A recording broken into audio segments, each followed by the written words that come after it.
आपण बघितलं असेल 288 आमदारापैकी आपण एकमेव आमदार होतो. जन विधानसभेमध्ये जात असताना त्या विधानसभेच्या पायरीवरती डोकं टेकून नतमस्तक होऊन मंदिराप्रमाणे त्या पायरीला त्या ठिकाणी डोकं टेकून आतमध्ये प्रवेश केला आणि प्रवेश करून ज्या मतदार राजांनी जे कर्तव्य दिले ते कर्तव्य बजावण्यासाठी मगाशी बोलताना सांगितलं अध्यक्षांनी की ग्रामपंचायतच्या मीटिंगला काही सदस्य नसतात, परंतु विधानसभेमध्ये माझा एकही दिवस असा नाही की मी विधानसभेमध्ये नाही असं नाही आणि निस्तच जात नाही, बोलल्याशिवाय मी येत नाही. आणि मग त्या ठिकाणी पहिलं अधिवेशन झालं, 5 दिवसाचं अधिवेशन होतं. पहिल्या दिवशी शोक प्रस्ताव असतो आणि शेवटच्या दिवशी सत्ताधारी बोलले जातात, मंत्री किंवा मुख्यमंत्री त्याचं उत्तर देतात आणि राहिले 3 दिवस. 3 दिवसात देखील मला बोलण्याची संधी मिळाली आणि त्या संधीमध्ये 55 विषयावर त्या ठिकाणी पहिल्या अधिवेशनात बोललो. अर्थसंकल्पीय अधिवेशनामध्ये त्या ठिकाणी बोलत असताना वकील साहेब आता अध्यक्ष आहेत कार्यक्रमाचे, पण वकील साहेब मला अर्थसंकल्प वाचायचा होता आणि अर्थसंकल्प महाराष्ट्र सरकारचा 12,000 पानाचा होता आणि ती कसा वाचायचा ह्याचं एक 53 पानाचं पुस्तक होतं. ती आधी वाचलं मग अर्थसंकल्प कसा वाचायचा. आणि मग अर्थसंकल्प वाचल्यानंतर नेमकं आपल्या मतदारसंघामध्ये आपल्या जिल्ह्यामध्ये नेमकं काय मिळालंय आणि मग काय देणं अपेक्षित होतं, राज्याचे प्रश्न काय आहेत, आज आपल्याला शाळांचे प्रश्न काय आहेत, शिक्षण व्यवस्थेवर काय आहे, भौगोलिक परिस्थितीवर काय आहे, वनराईवर काय, ह्या सगळ्या विषयाचा अभ्यास करून त्या ठिकाणी बोलायचं होतं. मग आपण बघितलं असेल त्या अधिवेशनात देखील मी 60 विषयावर बोललो. मी साधं एक उदाहरण सांगतो. आज काही जणांनी सांगितलं की प्रश्न मांडून सुटतेत का. मग माझं एक त्यांना म्हणणं आहे की विश्वरत्न भारतरत्न डॉक्टर बाबासाहेब आंबेडकरांनी जी घटना दिली ही तुम्हाला मान्य नाही का. कारण बाबासाहेबांनी ते लोकसभा आणि विधानसभा आपल्या भागातले प्रश्न लोकप्रतिनिधींनी तिथं मांडण्यासाठी ते सभागृह त्या ठिकाणी तयार केलंय आणि त्या सभागृहामध्ये प्रश्न विचारले पाहिजे आणि प्रश्नाला उत्तर घेऊन माझ्या मतदारसंघाला न्याय मिळाला पाहिजे. ही जी घटना लिहिली ह्या घटनेच्या आधारावर चालणार आहे आणि ही लोक मात्र त्यालाच प्रश्न करतात. हा देखील खेदाची गोष्ट आहे. आता बाळासाहेब भाऊ तुम्ही जसं म्हणला प्रश्न विचारल्यानं काय होतं, मी एक साधा प्रश्न सांगतो. आपल्या जिल्ह्यामध्ये वन विभागाचं एक प्रश्न घेतला होता. त्या वन विभागाच्या प्रश्नाचा असा विषय होता की कोल्हापूरला वनक्षेत्र 22% आहे, पुण्याला 17% आहे, 19.5 साताऱ्याला आहे आणि आपल्या सोलापूरचं वनक्षेत्र किती आहे 1.62. त्यांचं 22%, 20% आणि आपलं 2%च्या खाली.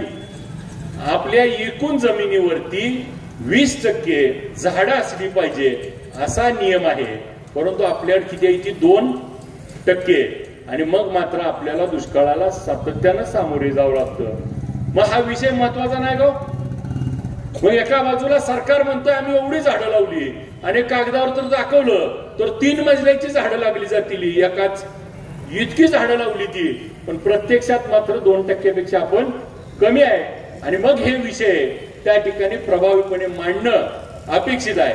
मगाशी बोलताना सांगितलं की आपल्या शाळेच्या बाबतीतला प्रश्न, आज आपल्या शाळेच्या 10 खोल्या निष्क्रिय झाल्या. आपल्याला रिपोर्ट आलाय की या वापरण्यायोग्य नाही, स्ट्रक्चरल ऑडिट झालंय आणि या पाडावं लागतील आणि नवीन बांधावं लागतील.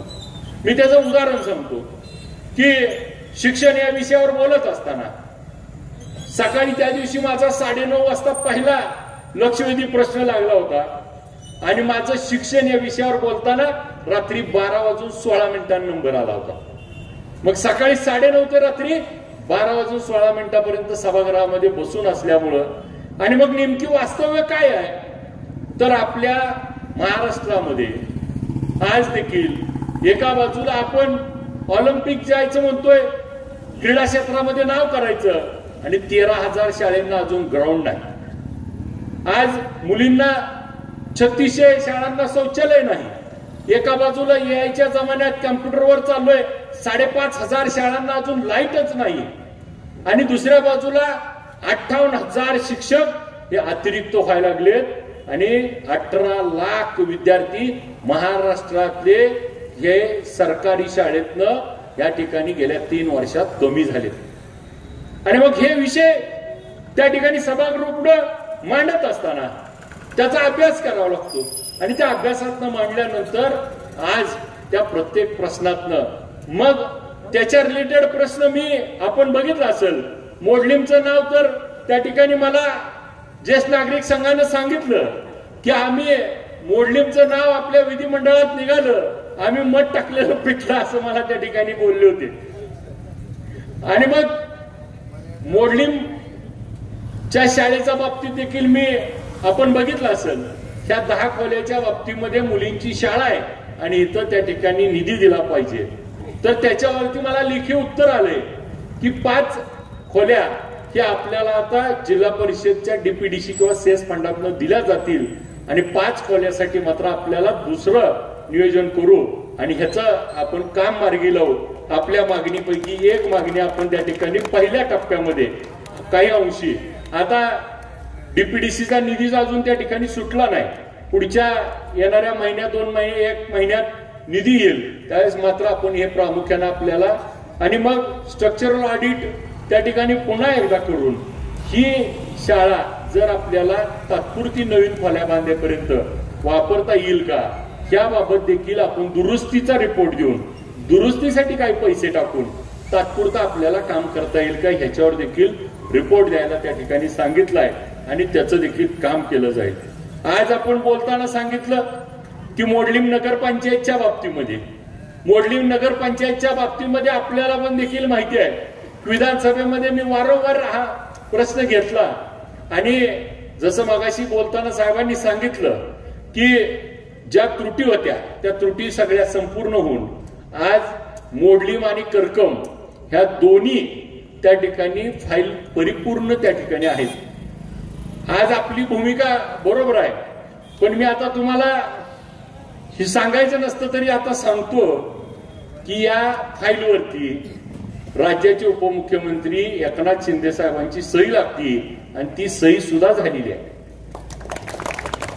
फक्त त्याला टेक्निकल अडचण अशी आहे की प्राथमिक अधिसूचना डिक्लेअर करायसाठी निवडणूक आयोगाने त्या ठिकाणी स्पष्ट निर्देश दिलेत की जिल्हा परिषद पंचायत समिती निवडणुकीवरती ही नगरपालिका महानगरपालिका किंवा वादवाड अशा झाल्यावर त्या लोकांना त्या राजकीय फायदा होऊ शकतो, मी मंजूर करून आणलं म्हणून ते डिक्लेरेशन आपल्याला ज्या दिवशी जिल्हा परिषदचा नगरपालिकेचा निकालाची आचारसंहिता संपल त्याच्यापासून 3 दिवसात आपली अधिसूचना जाहीर होईल, एवढंच मी आपल्याला या निमित्ताने शब्द देतो.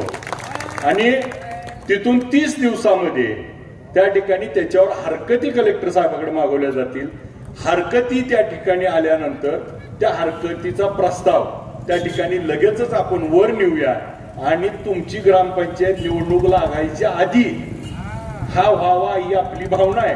याच्यासाठी आम्ही कट्टबद्धपणे त्या ठिकाणी सातत्यानं पाठपुरावा करून काम करूया, जेणेकरून आपल्याला पुढच्या काळामध्ये ज्या पद्धतीने जलजीवनच्या कामामध्ये आपल्याला जे विषय सांगितले आमच्या तरुण सहकार्यांनी, आज आपल्याला 55 लिटरनं पाणी आहे, उद्या नगरपंचायत झाल्यावर 135 लिटरनं त्या ठिकाणी पाणी मिळतं. ड्रेनेजसाठी पैसे येतात. आणि मग हे पैसे आल्यानंतर आपला एक वेगळा विकास होतो. आज आपल्याला ग्रामपंचायत कार्यालय बांधायचं म्हणलं तर पैसे किती मिळतात? 25 लाख. नगरपंचायत झाल्यावर किती मिळतात? 3 कोटी. त्यामुळे हे सगळं रूप बदलल आणि त्याची पहिली स्टेज ही त्या ठिकाणी आहे आणि आम्ही त्याप्रमाणे काम करू. आज जसं आपण मगाशी तरुणांनी सांगितलं की आम्ही आंदोलन केलं आणि त्या ठिकाणी काम बंद होतं ते सुरू करावं. आपल्याला देखील माहिती आहे की ज्या दिवशी इथं प्रवीण पाटील आले त्यांना इथं पाठवण्यामध्ये तुमच्या बरोबर बोलताना तुमच्यावर फोन आणि हे कसल्याही परिस्थितीत सुरू व्हावं म्हणून सातत्यानं मी त्याचा पाठपुरावा आपल्या बरोबर करत होतो, जेणेकरून हे काम ज्या पद्धतीनं अडकलं होतं ते सुरू व्हावं. आज जसं मागाशी साहेबांनी सांगितलं काही वाड्या वस्त्या त्या ठिकाणी पाणी पुरवठ्याच्या राहिल्या होत्या, त्या सगळ्या आता आपण समाविष्ट केल्यात आणि जिथं जिथं आपल्याला वाटतंय, आज देखील मी सांगतो आपल्याला, ज्याला वाटतंय, जे लांबणं ऐकत असतील, ज्याला पटत असेल नसल, त्याला सुद्धा आपल्या गावाबद्दलचं मत द्यायचा अधिकार आहे. आणि आपण त्या ठिकाणी ज्या दिवशी निवडणूक झाली त्या दिवशी राजकारण संपलं अशा मताचा मी आहे. मी आता आमदार हा प्रतिनिधी 1,36,600 मतं पडली म्हणून तेवढ्याचा आमदार नाही, तर 3,59,000 मताचा आमदार आहे. त्याच्यामुळं तुम्ही जे जे म्हणून तुम्हाला काम सांगता येईल ते तुम्हाला उघड सांगा, गपचूप चिठ्ठी पाठवून सांगा, तुम्हाला जे सांगायचंय ते पाठवा. आज देखील त्या सगळ्या गोष्टी आपण समाविष्ट करून घेऊया. समाविष्ट केल्यामुळं एखादी वस्ती, एखादं घर त्यामध्ये राहणार नाही ह्याची काळजी घेऊया.